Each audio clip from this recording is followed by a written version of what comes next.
Hello and welcome to In Business Talks 2. We are excited to welcome you to our bonus episode, the Friday Fix, episode 24.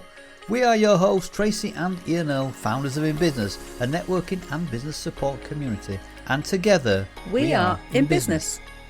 Every Friday we will be discussing a business-related subject with either one of our wonderful In Business networking members or a fellow business owner who will be sharing their advice, thoughts or knowledge on a particular topic. This week we have Jennifer Rawlinson, who specialises in workplace mental health and wellbeing training. Jennifer works with organisations to help them with their wellbeing strategy and in particular specialises in mental health first aid and champions training. Oh, and make sure you listen to the end of the show to hear our guests tell us about their favourite networking tip.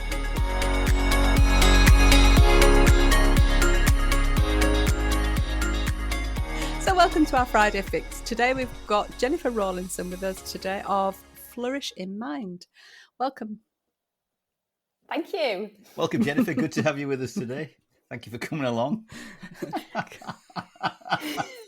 Oh dear. Sorry. Go on, your so shall we start, Jennifer, by asking you, basically tell us a little bit about what you do? Absolutely, yeah. So my company, Flourish in Mind, we specialise in workplace mental health and wellbeing training. So a lot of the time we're working with organisations. In particular, my area of specialism is mental health first aid.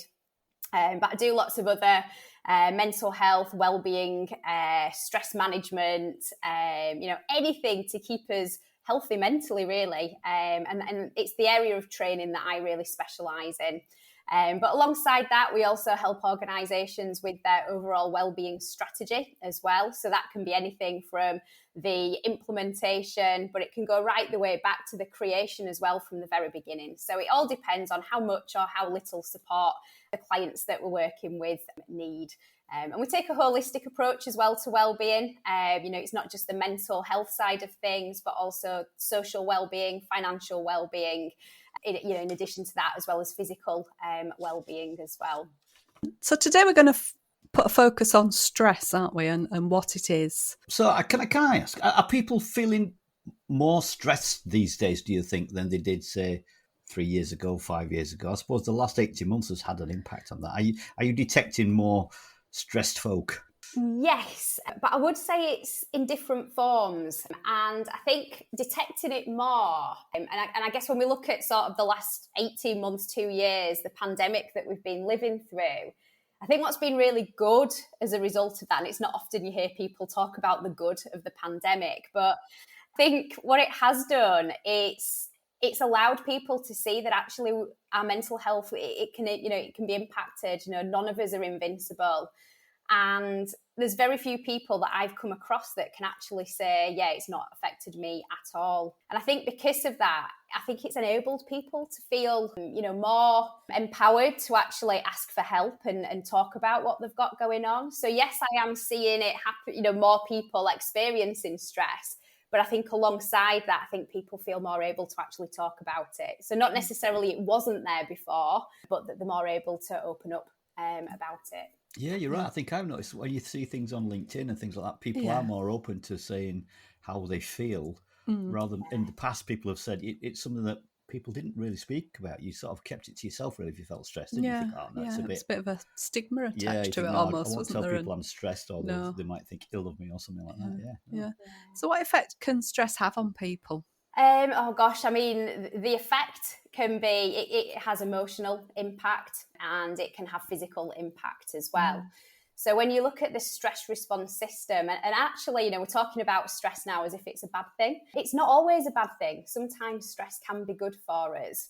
If we need to hit that deadline, it can help us to be more motivated and get that job done. So in some respects, it can be good. But there is a point then where it can become dangerous for us.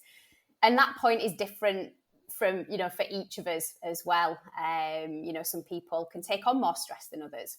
So yes, it can affect us both physically and emotionally. So on the physical side of things, when that stress response is triggered, what it does is it sends those stress hormones around the body. So you've got the effects of the cortisol, first of all.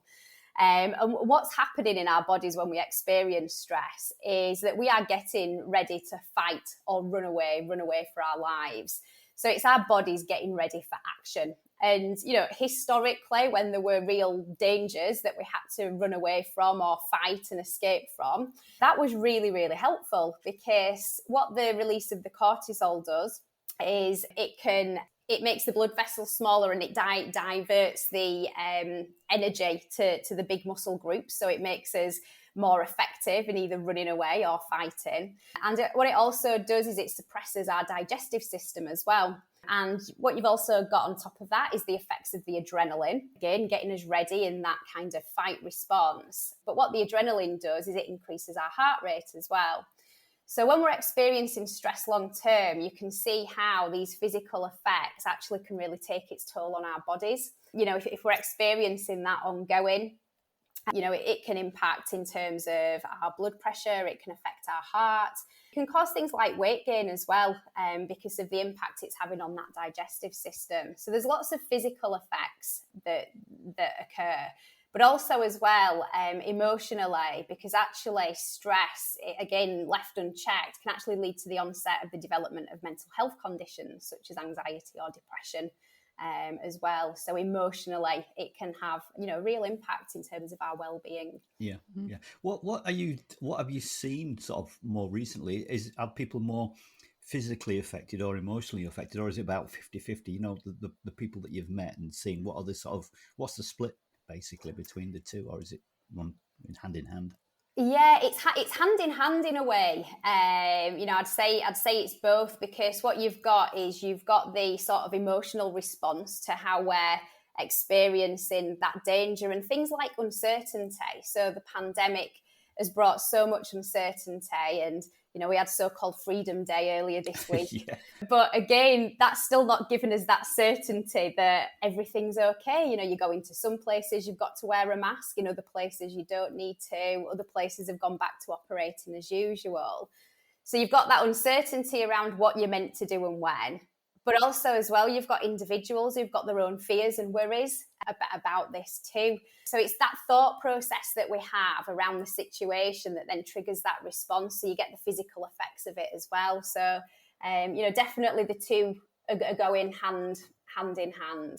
Is it more prevalent in males than females, or is it again about 50-50? Does it not matter? Are females able to adapt better than males, or whatever? Is that the case, or am I talking rubbish now, Jennifer? Tell me if I'm talking rubbish. I probably think everybody's different, but I don't know what do you think, Jennifer? Yeah, so you're not talking rubbish at all, and there are lots of studies that do look at the difference between males and females, but what you rely on is people reporting that information. Yeah, of course. So, when you look at mental health conditions in general, things like anxiety and depression looks like it's more common in females. But actually, you've got that question, but is a female more likely to disclose that and seek help for it and get that diagnosis? Yeah, of course. Yeah, probably.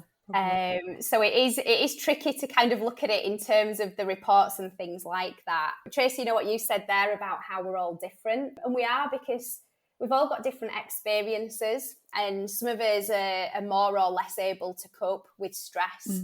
Some of us are more or less able to cope with change and uncertainty. And that can be down to skills that we've developed over our life. And there's lots of different things. There's studies that suggest it's down to genetics as well. Yeah, so there's a lot of, different research out there. But what you've also got on the other side of it, stress is building up. Those people that are working to relieve that stress, and they're putting that conscious effort into relieving that stress on an ongoing basis, again, they're less likely to experience those higher levels and negative effects of stress, because they are working on that all the time. And others. Sorry, Tracy, I'm asking all the questions. Go on, Karen. No, it's okay. Are there any other signs that you spot? Is it to spot in people, friends, family, whatever, if they are becoming stressed? Or is it difficult because people can hide it? Are there sort of like telltale signs? Yes, there can be. And again, it might be useful to reflect on yourself as well, and the things that you do when you are stressed. And we've all got what we call a stress signature. So this is the thing that we do when we're kind of reaching that point where things are getting too much. But as you say, it's very different from person to person. Now, some of the things will be really obvious. So it could be that person, it becomes very snappy. So it could be the response, to little things, and you might think, gosh, they've flipped the lid over that tiny thing. And that's me. Oh my God, you're always stressed. We need help. You need help. Or do I create the stress? Well, I didn't like to say, but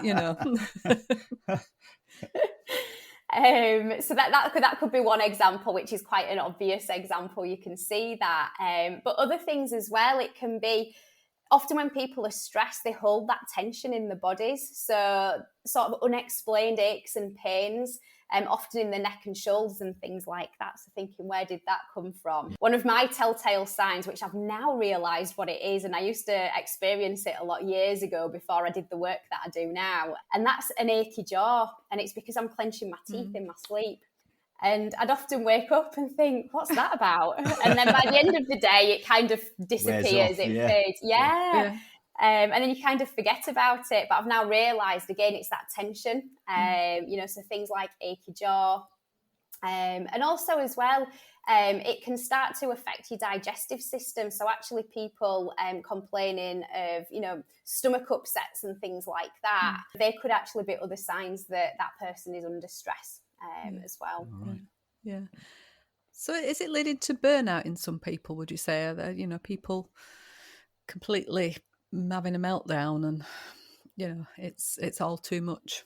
Absolutely, it is. And I think, we're hearing the phrase burnout more and more. And, burnout isn't like a medical condition. It's not a diagnosis, but it is a phrase that we're hearing an awful lot.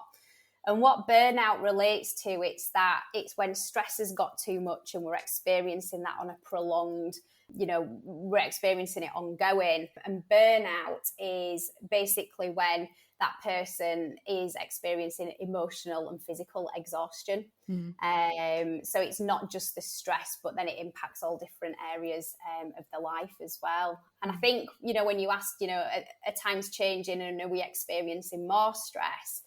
When you look at the pandemic, you can see how that is contributing to burnout because there's no escape of it.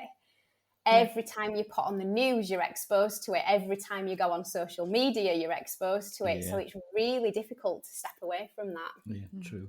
True. Yeah. And can you suggest anything to help reduce that or stop the burnout happening? Maybe, if you can control the symptoms before you get to that stage. Yeah, definitely. And there's a few ways. And I think a good thing to do is kind of look back at that fight, flight or freeze response, that stress response, and look at what's happening there. Because stress happens when we perceive a situation in a way where we believe that we are in danger. So it doesn't matter what the situation is, that's irrelevant. If we see that that's a fearful thing, then that stress response is going to trigger. So it's about looking at our perception of the situation, but also as well our ability to cope in that situation. And again, it doesn't matter whether we actually have the skills or not, it's whether we perceive we've got the skills or not to deal with it. So when the size of that situation seems really big and our ability to cope feels really small, that's when stress can occur. So different things that you can look at. One of them could be reducing our exposure to some of the stresses that we experience day to day. But that's not always possible because things like ill health and money and finances, we can't just simply remove those. No. And you can't get away from me, can you? Unfortunately, no. I don't mean that. But little, simple things like taking a break from the media. Just not watching the news for a week or not going on social media. And I know lots of people that have done that and it's been really beneficial for them. Other things as well that we can do is work to manage our thoughts around stress, because if it's about our perception of a situation, our perception of our ability to cope, actually, if we can change that perception, which is within all of us to do that, again, that stress response is less likely to trigger. Now, we may be able to do that with self-help books and self-management and looking at things on the internet for free. But equally, there's loads of professionals out there that, absolutely excel in this specifically. So things like CBT, cognitive behavioural therapy, NLP, neuro-linguistic programming, hypnotherapy, mindfulness. They're all really great ways in helping us to manage our thoughts. So that could be another way as well of managing those stress. So if people come to you, then what sort of process do you take them through? Do you have a set process that you take, or is it just a general chat to find out what's stressing them? What do you have a way of, I don't know, delving into the stress, if you like? What is it that you do? What is the process? If I send Tracy to you now stressed, what's the process? What do you do? Do you sit down somewhere or have a chat? And how do you handle that? Yeah, so a lot of the work that I do is with companies as well. So it's not just one person, you've got multiple people. Right. And as you can appreciate, there's going to be lots of different things that are causing stress for those individuals. So what I would do, and it's about understanding that culture, but even for an individual, understanding what they've got going on in their lives right now. And it's all about taking that step back and really understanding it from that person's perspective, because I might not think something's stressful and think, well, you don't have to worry about that, just forget about it. But it's irrelevant, because if that person's finding it stressful, then you've got to understand that. Yeah. So it's about validating, what it is. So that'd be the first step, really. And then finding out about the different things that people do, because, I mentioned their mindfulness. But if I went into an organisation, I'm trying to think of an example now, but there's certain cultures. A lot of fellas or something, they might not sort of appreciate mindfulness, might they? Whereas that's it. Maybe a group of ladies would think it was okay to do that. Yeah, that's exactly it. And it's looking at that culture and, what other types of work they've already done, what other things they've embraced, what they've enjoyed, because it's pointless making suggestions for either individuals or groups of people if they're never going to do it and put it into action. Yeah, so it's all about personalising it. Yeah. Interesting. Very good. Interesting stuff, isn't it? Yeah. And of course, I'm sure there are lots of people out there who are feeling stressed at the moment and things, or whatever. There's so much to be stressed about, isn't there? Well, there can be. And I think, do you find it's more younger people who are getting stressed, or because when you get to our age, sometimes you just think, I can't be bothered. It's I'm not worrying about that. Yeah. But that's just us. But maybe you see it differently. I don't know. Group or age group, do you feel suffer the most? Do you know? I probably would say, if we're talking about suffering, I'd probably say older age groups rather than the younger age groups, because I think the younger age groups, they've got more of an awareness of well-being and they're more proactive in doing something about it. It's more in their dialogue. And you look at schools, they do a lot of emotional sort of well-being, not training, lessons and things to teach those young people. Whereas I find that people that have never had that education before, it is more difficult to put into words what they're experiencing, because stress is a sign of weakness. Mental illness is a sign of weakness. That doesn't happen to me. You've just got to get on with it. Yeah. And then when it does happen, they don't know where to go or what to say. Yeah. Yeah, it's a difficult thing, isn't it? Yeah. I suppose to some degree it's quite a difficult thing to admit as well if you're not that way inclined, isn't it? It's like you say, often, particularly for men, because we're a bit twittish. It's a macho thing, isn't it? We don't like to admit that we're stressed or whatever. We just probably make a joke of it or something like that. I'm sure people I know in the past have done. Yeah, well, yeah. I should be more mindful in future, though, my love. Good. Have you got any other final thoughts that you can share with us today about stress and managing? What's your I know, I've got a good question. What's your favourite top tip stress buster? My it did, yeah, my favourite. So exercise has always been something that I've struggled with. I hate it. Yeah, I'm a bit the same. I can manage a walk and that's about it. Yeah. And at the end of last year, it's in the month of December, I think I had pretty much I was exhausted. I didn't feel good mentally, and I decided to keep a mood journal with how I was feeling, but also tracking what I was eating and the exercise that I was doing.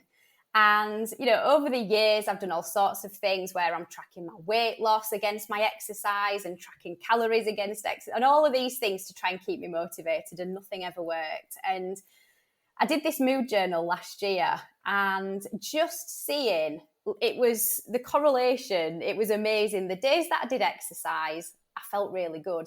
The days that I didn't, things in my journal were, I felt low, I felt fat, I felt sluggish.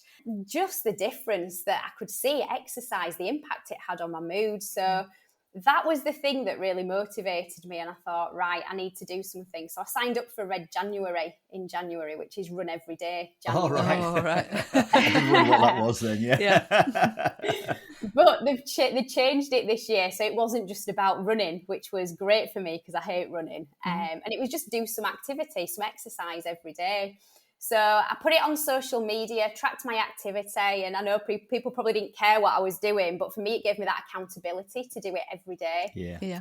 And it helped me develop that habit and, seeing the correlation previously on the impact on my mood. And it's something that I've just kept up because I love the way that it makes me feel afterwards. So that would be my top tip. And again, if you think of the fight or flight response, it's getting our bodies ready to either run away or fight. So we need to get rid of that energy. We need to do something with it. And exercising is a great way of doing that. Excellent on the spot top tip there. Thank you very much indeed there for that, Jennifer. Yeah, we try and walk every day, don't we? Yeah, we try and get out for a good walk every morning, don't we? Yeah, but the days that we don't, you feel like you've missed something. Missed out. Yeah, you do. It's a habit now, and you feel like if you don't do it, you've missed out part of your day, don't you? I find you miss it.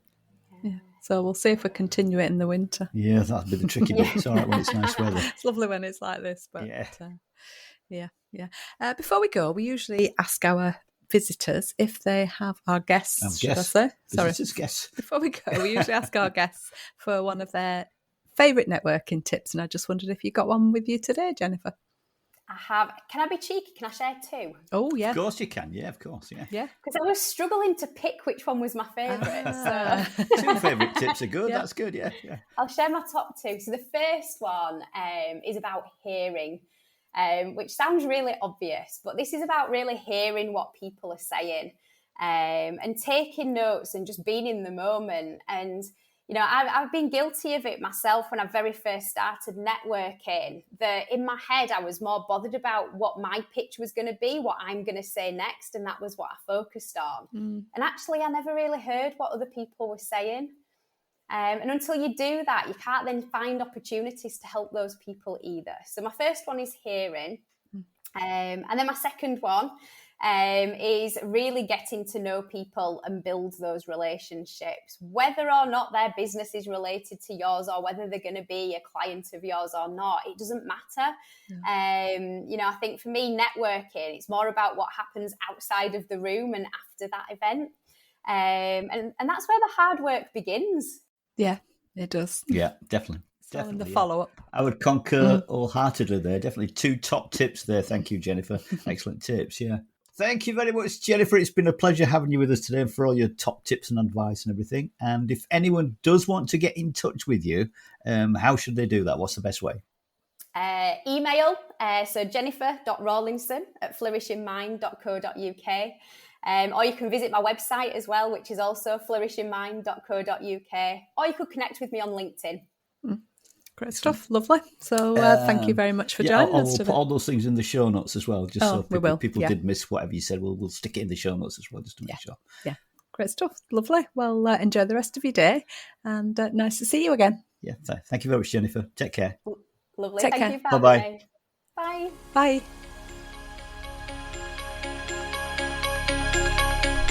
So we're almost at the end of this week's show, but before we go, we'd like to invite you to one of our in-business online networking meetings. The link to book your place will be in the show notes. And of course, we've also got a book out there, How to Improve Your Business Networking Skills, 52 Tips. So again, if you're interested in purchasing a copy, the details are in the show notes. Thank you so much for joining us this week on In Business Talks 2 Friday Fix. We hope you've enjoyed it, and if you have, all that we ask is that you tell a friend about the show. We'd really appreciate it. Until next time, this is Ian and Tracy, and together we are In Business. Goodbye. Goodbye.